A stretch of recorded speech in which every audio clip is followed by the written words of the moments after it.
3.5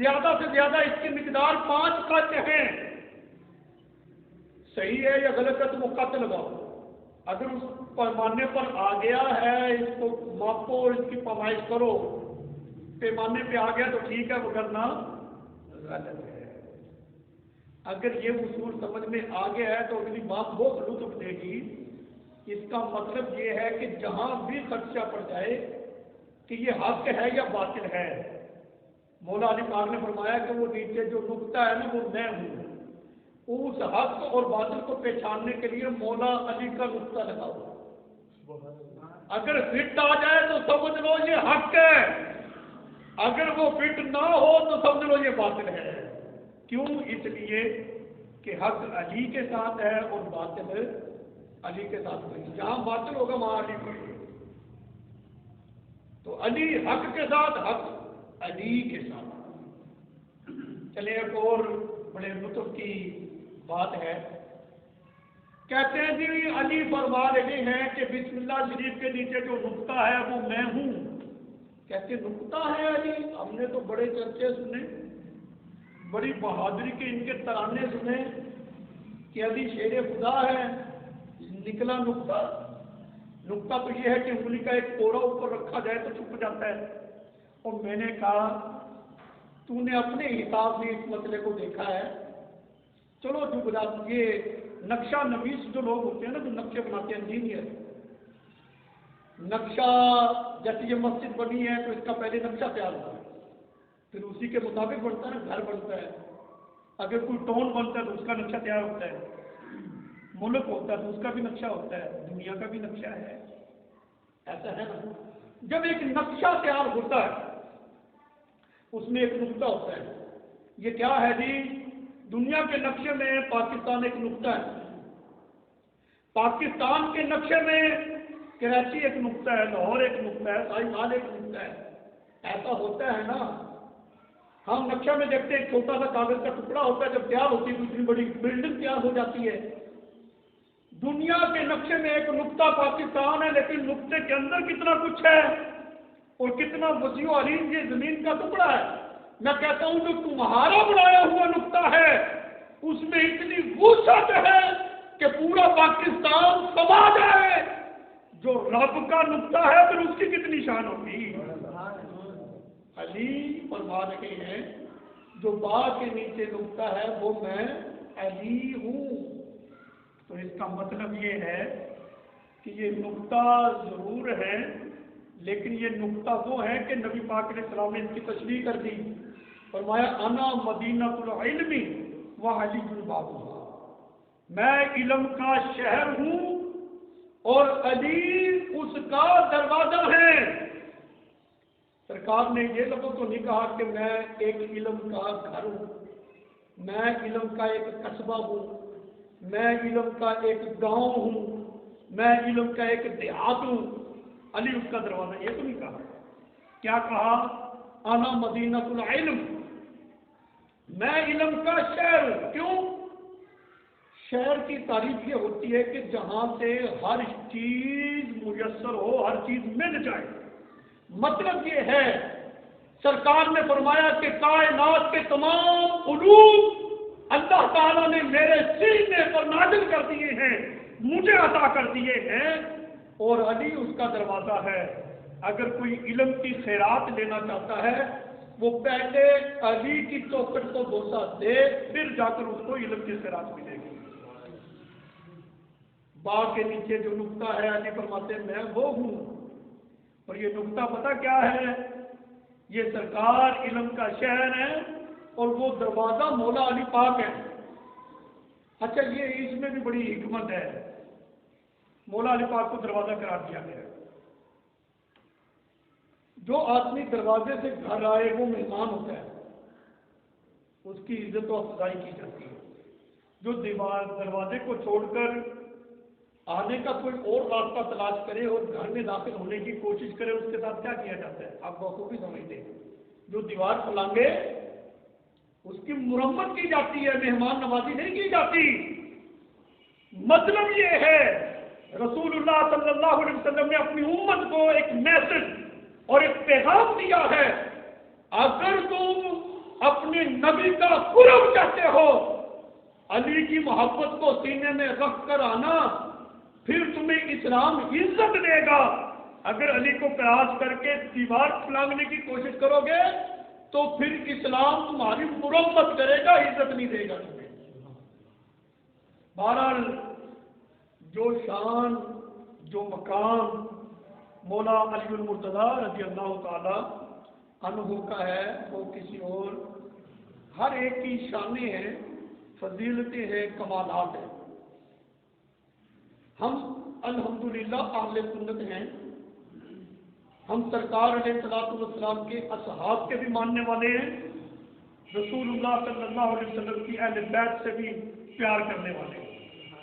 ہم کوئی پشتیاں کروانے والے لوگ نہیں ہیں۔ یہ ساری جو میں نے ذکر کی یہ فضیلتیں ہیں۔ افضلیت والا جو معاملہ ہوتا ہے نا، یہ ہماری کوئی ذمہ داری نہیں ہے کہ افضل کون ہے۔ یہ جو ترتیب ہے نا، ترتیب لگانے والوں نے لگا دی ہے کہ پہلے خلیفہ پر حق حضرت ابو بکر صدیق رضی اللہ تعالیٰ عنہ ہیں، دوسرے حضرت عمر بن خطاب رضی اللہ تعالیٰ عنہ ہیں، تیسرے حضرت عثمان غنی رضی اللہ تعالیٰ عنہ ہیں، چوتھے خلیفہ حضرت مولا علی مشکل کشا حضرت روا رضی اللہ تعالیٰ عنہ ہیں۔ اور یہ شانیں اللہ تعالیٰ نے اپنے پیارے حبیب علیہ الصلوۃ والسلام کے یاروں کو عطا کر رکھی۔ لیکن ٹائم ہو گیا، میں ایک آخری حدیث آپ کے سامنے ذکر کرنے لگا ہوں۔ حضرت مولا علی المرتضیٰ رضی اللہ تعالی عنہ، خیبر کا قلعہ فتح نہیں ہو رہا تھا، نبی پاک علیہ السلام نے فرمایا یہ خیبر کا قلعہ جو ہے میں یہ علم کل اس شخص کو دوں گا جس کے ہاتھ سے اللہ تعالیٰ خیبر کے قلعے کو فتح فرمائے گا، اور وہ ایسا خوش نصیب ہے جو اللہ رسول سے پیار کرتا ہے اور اللہ رسول اس سے پیار کرتا ہے۔ حضرت علی رضی اللہ تعالیٰ عنہ کی یہ خاصیت ہے کہ آپ محبوب بھی ہیں، محب بھی ہیں۔ سرکار نے فرمایا کہ وہ ایسا شخص ہے جو اللہ رسول سے پیار کرتا ہے، تو آپ وہ محب ہوئے، پیار کرنے والے، اور اللہ اور اس کا رسول بھی اس سے پیار کرتا ہے۔ یہ سند ہوئی کہ نہیں؟ ہمارا دعویٰ ہے ہم اللہ رسول سے پیار کرتے ہیں، محب ہیں، اللہ رسول ہم سے پیار کرتے ہیں، کیا سند ہے ہمارے پاس؟ لیکن مولا علی پاک رضی اللہ تعالیٰ عنہ کے پاس تو سند ہے نا، کہ سرکار علیہ الصلوۃ والسلام نے فرمایا کہ وہ ایسا شخص ہوگا کہ اللہ اور اس کا رسول بھی اس سے محبت کرتا ہے، پیار کرتا ہے۔ تو آپ محب بھی ہوئے، محبوب بھی ہوئے۔ سب کی خواہش تھی ہمیں مل جائے اتنا بڑا اعزاز، لیکن صبح ہوئی، علی کہاں ہے جی؟ اچوپے چشم، فرمایا کہ ان کو لے کر آؤ، آنکھوں میں تکلیفیں لے آؤ۔ نبی پاک علیہ الصلوۃ والسلام نے اپنا مبارک لعاب علی کی آنکھوں میں ڈالا۔ یہ سرکار کے لعاب کی برکت تھی۔ پھر علی کی آنکھ نے حق کو ہی دیکھا ہے اور باطل کو پہچانا ہے۔ پھر کوئی غلط فیصلہ حضرت علی رضی اللہ تعالیٰ عنہ سے ہوا ہی نہیں۔ کیوں؟ اس لیے کہ مبارک لعاب سرکار نے آپ کی آنکھ میں ڈالا تھا۔ حضرت علی رضی اللہ تعالیٰ عنہ پیدا ہوئے نا، نہ آنکھ کھولی نہ دودھ پی رہے، نہ آنکھ کھولی نہ دودھ پیا۔ آپ کی والدہ حضرت علی رضی اللہ تعالیٰ عنہ کو سرکار کی بارگاہ میں لے آئی، بچہ ہے، دودھ کوئی نہیں پیتا، ماں کو تو بے چینی ہو جاتی ہے، آنکھیں نہیں کھولی، دودھ نہیں پیتا۔ سرکار نے ان کو اپنی گود میں لیا، پھر اتنا قریب کیا کہ کمال ہی ہو گیا، سرکار کے مبارک لب علی کے لبوں کے ساتھ مس ہو گئے۔ سرکار علیہ السلام نے اپنی زبان مبارک علی کے منہ میں ڈالی، علی نے اس زبان کو چوسا، یعنی جو پہلی خوراک تھی نا مولا علی پاک کی، وہ سرکار علیہ الصلوۃ والسلام کا لعاب منہ مبارک تھا۔ تبھی تو علی کی زبان سے جب بھی نکلا ہے حق ہی نکلا ہے کہ آپ کا مبارک لعاب اور زیارت سرکار علیہ الصلوۃ والسلام کی۔ یار کمال نہیں ہوگی، گود میں بچہ ہے، کس نے بتا دیا تھا کہ پہلے تم نے سرکار کے بعد دعا والے مکڑے کو ہی دیکھنا ہے اور گھٹی سرکار کے مبارک لعاب کو لینا ہے اور حضور کی زبان کو چوسنا ہے۔ اس لیے ان مقدس ہستیوں کو اپنے اوپر قیاس نہیں کرنا چاہیے۔ سب سے بڑی حماقت یہ ہے کہ ہم خطا اس وقت کرتے جب اپنے اوپر قیاس کرتے ہیں. خانہ کعبہ میں علی پیدا ہو گئے, اللہ کا کر رہا ہے, کوئی بچہ خانہ ہے اور دیکھا اپنے اوپر قیاس نہ کر. جی جب بچہ پیدا ہوتا ہے ماں پلید ہو جاتی ہے, بچہ پلید ہوتا ہے, تو خانہ کعبہ میں تو کعبہ شریف میں پلید لوگ کیسے جا سکتے ہیں؟ چپ ہو جا, تو جانتا نہیں ہے یہ ولادت عام لوگوں کی طرح نہیں ہوئی. جب رب نے علی کو پیدا کعبے میں کیا ہے تو ان کا پیدا ہونا تمہارے طرح ہے ہی کوئی نہیں. یہ شان دی اللہ تعالیٰ نے. آپ کی والدہ بھی پاک تھی, آپ بھی پاک تھے. اس طرح کے معاملات نہیں ہیں. امام حسن رضی اللہ تعالیٰ عنہ کی ولادت نماز ظہر کے بعد ہو رہی ہے اور حضرت سیدہ فاطمہ الزہرا رضی اللہ تعالیٰ عنہا عصر کی نماز وقت پر پڑھ رہی ہے. کوئی پتہ ہے اور اس کی کیا صورت حال رہتی ہے 40 دن تک؟ نماز پڑھ سکتی ہے, زیادہ سے زیادہ 40 دن اس کو رکنا پڑتا ہے, لیکن انہوں نے ظہر کے بعد عصر کی نماز وقت میں پڑھی ہے. تو یہ وہ مقدس ہستیاں ہیں. اپنی ذات پر قیاس کرنے کی کوشش نہ کیا کرو, بلکہ ایسی ہستیوں کو سر جھکا کر مانا جاتا ہے, ان سے عقیدت کی جاتی ہے, ان سے محبت. میں جی بیان ختم ہو گیا. ایک میسج اور ایک پیغام دینا چاہتا ہوں. اللہ تعالیٰ نے بڑی شانیں دی ہیں اپنے مقربین کو. اس کا مطلب یہ ہے کہ جو اللہ کے ہاں اتنا بلند مقام رکھتے ہیں, ہم انہی کی سیرت پر چلیں تو یہی ہمارے لیے درست ہے. تو کوشش کیا کریں کہ اللہ کے جو مقربین بندے ہیں, آج حضرت مولا علی پاک کی ولادت کے حوالے سے گفتگو ہوئی کیونکہ یہ رجب شریف کا مہینہ ہے, 13 رجب کو آپ کی ولادت ہے. تو کوشش کریں کہ ہم اپنی زندگی کو نبی پاک علیہ السلام کے اصحاب اور اہل بیت کی سیرت کے مطابق گزاریں جیسے انہوں نے اپنی زندگی میں گزارا ہے. اللہ تعالی ہم سب کو قرآن و سنت کا فہم عطا فرمائے. جنہوں نے سنتے نہیں پڑھی وہ سنتے